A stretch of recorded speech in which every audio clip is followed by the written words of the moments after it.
Hi, good day everyone. My name is Jan Christian Isla from 1 Delta. Today I'm gonna share and answer the following question from Miss Chelsea. Um, Number one, as a AMT student, what is the importance of laboratory? School lab or laboratories are a great place for students which help them enhance their learning by understanding the theoretical concept of science, which are true in classroom. Well-designed laboratories not only make science experiment but also help students achieving good academic results, enhance their skill. Number two, what is importance of proper folding of sheet metal? A proper folding of sheet metal is the stage in the metal fabrication process and cover the bending, folding, and pressing of sheet metal into the predetermined geometry. Number three, what is the importance of rivet spacing and alignment?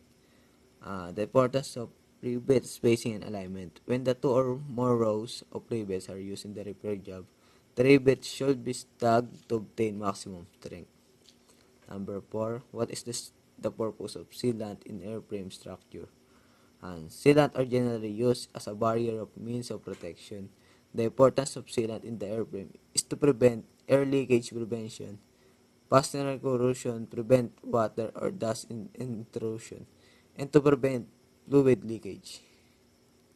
Um, Next, from our previous activity in laboratory, and for the past few days of our discussion lecture, share what you have learned and how the topic can be used in your career.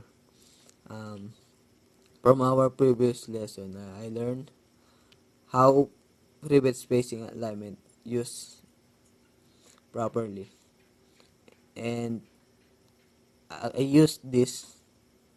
I use this in daily life and or in my career because every day we need the proper way of alignment of our life, and someday I will use my knowledge on the right time. Um, and now this is the end of my hour presentation. Again, thank you, Ma'am Chelsea, and have a nice day to all.